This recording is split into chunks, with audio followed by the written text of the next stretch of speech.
Hi, my name is Kahla and welcome to my channel. In this video, I'm going to be talking to you about 10 K-dramas that you should most definitely watch. So just a heads up, these dramas are not listed in any particular order. They are just dramas I think you should give a try. First up is Suspicious Partner. So this drama is about a prosecutor trainee named Monique who is falsely accused of killing her ex-boyfriend. And our male lead, No Ji-wook, who is a prosecutor, puts his career on the line in order to save her. So we see them throughout the rest of the drama work together, as well as try to find who the real killer is. Their chemistry is some of the best chemistry that I've seen in a K-drama. This was one of the first K-dramas that I ever watched, and I love the fact that I could not always predict what was going to happen. Even when I had figured something out, there was a whole nother piece of the puzzle that I didn't see coming. Despite its length, this show has a great cast, great chemistry, overall great storytelling.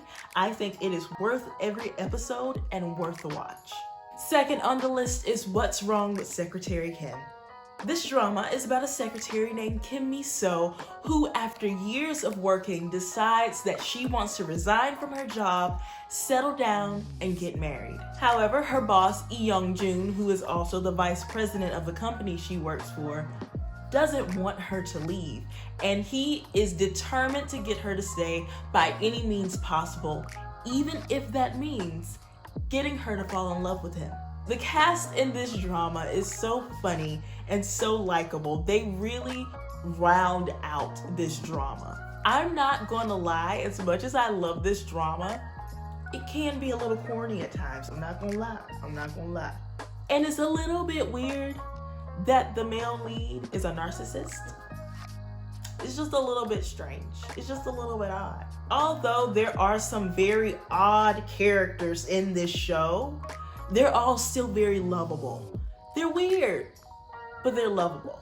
So with the romance, with the comedy, with the drama, this drama is definitely worth the watch.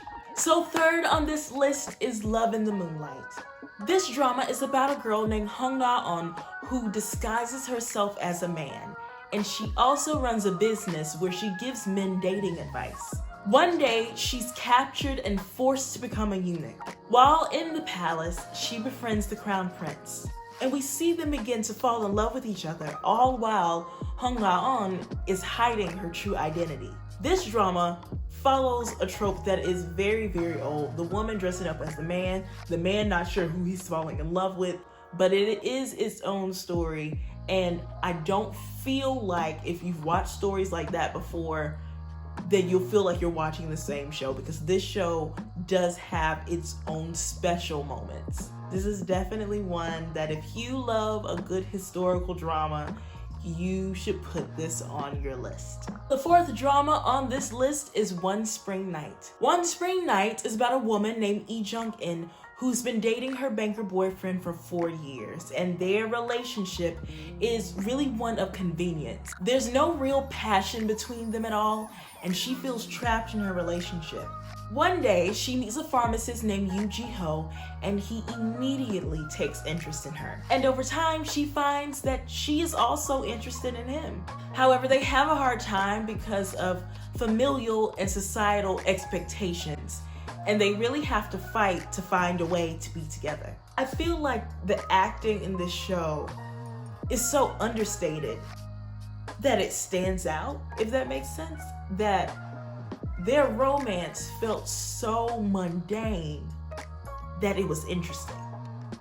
There's so much keeping them from each other and keeping them apart that they have to steal moments and steal glances and steal those things that people who don't have their issues might take for granted. There's something about the pacing that feels like it's very much based in realism, and that it's not about the glitz and glamour. It's about real people dealing with real stuff that in a lot of ways is relatable.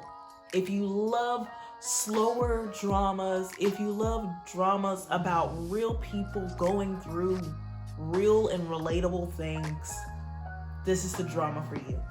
So fifth on the list today is Extraordinary You. So this drama is about a high school girl named Undano who discovers that she is actually a character in a manga. She figures out that everything in the world is actually controlled by a writer, and she doesn't like the setup that the writer has given her. So she decides to change her story by changing the plot. She ends up meeting this nameless character who's only known as Number 13, and they work together in order to change her story. However, they quickly find out that there are consequences to changing the story.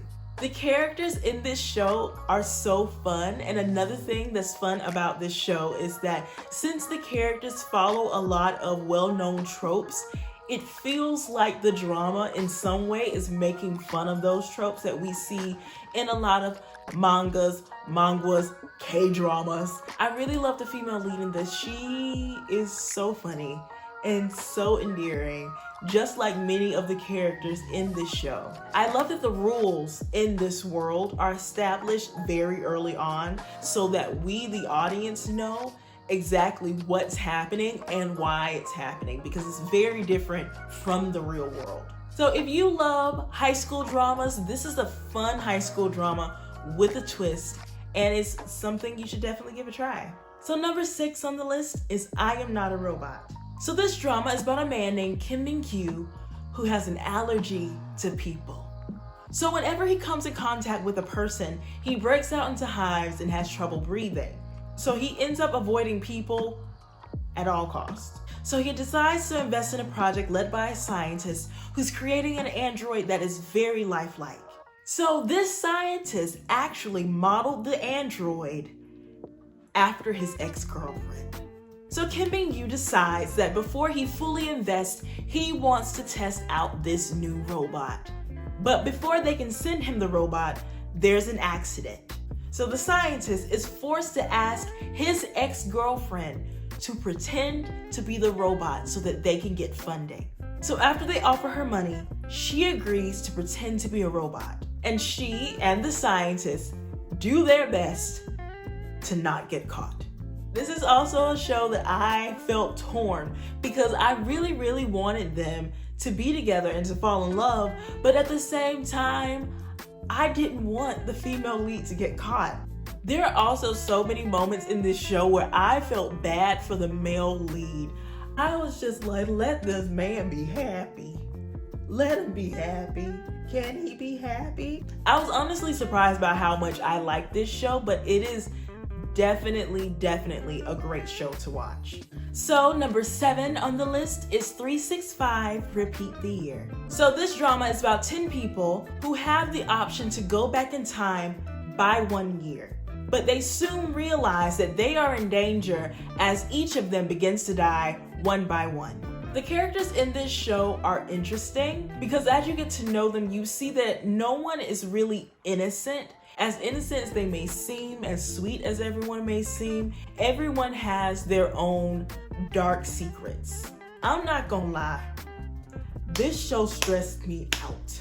One thing I really liked about this show was how hard it was for me to predict what would happen next. Even when I did predict something correctly, I was still wrong in some way because there were other pieces of the puzzle that I hadn't figured out yet, and it made the story so compelling. I really think this show is underrated. I don't hear people talk about it often. I think it's something that because other things were out at the time kind of flew under the radar, but this is a really great show. So if you love suspense and if you love kind of like sci-fi thriller, this is definitely a show that you should give a try. Number 8 on the list is Fight for My Way. Fight for My Way is about 4 friends who haven't really achieved their life goals. And we see them strive to find their own version of love, happiness, and success. Something that's so interesting about this show is that these characters are not rich. They are not necessarily successful. They are trying to find it. And it makes it so relatable because I think that's the story of so many people, that you have this dream when you're a kid and you just struggle to get there. Like, it's not all roses. And watching them redefine what success means to them, what happiness means to them, was something that I found very, very easy to connect to. If you need a show that is fun, easy to watch, stress-free, it's definitely this one. The 9th drama on this list is Sweet Home. So Sweet Home is about residents of an apartment building who realize that people are turning into monsters. They also realize that they are now trapped in their apartment building. So they try to survive as people inside and outside the building try to end them. The relationships between a lot of these characters start off kind of rough, but because of the apocalyptic nature of what they're going through, they soon learn how to bond together in order to stay alive. I do wish there were more monsters in this drama, having read the webtoon, but I do appreciate how they focused on the relationships between the characters and their overall development. But if you like thriller or horror dramas, this show will probably be up your alley. So the 10th and final drama, Happiness. So this drama is set present day, and it follows the male and female lead as they move into a newly constructed apartment building. So during this time, a new disease breaks out that's similar to rabies. The leads, as well as the other residents of the apartment complex, are forced to quarantine when one of the residents is found to have the disease. The fear is that others in the complex might also be infected and that they might spread the disease throughout the country. I like that both of these characters are strong and both of them are capable of not just saving themselves, but saving each other. This ensemble is a wide array of personalities, some likable, some very, very much not. So if you like the leads and you miss them, or you really like shows like Sweet Home, this is a show to definitely give a try. And if you like this video, check out my previous video where I tell you 10 more K-dramas that you should most definitely watch. But until then, bye-bye.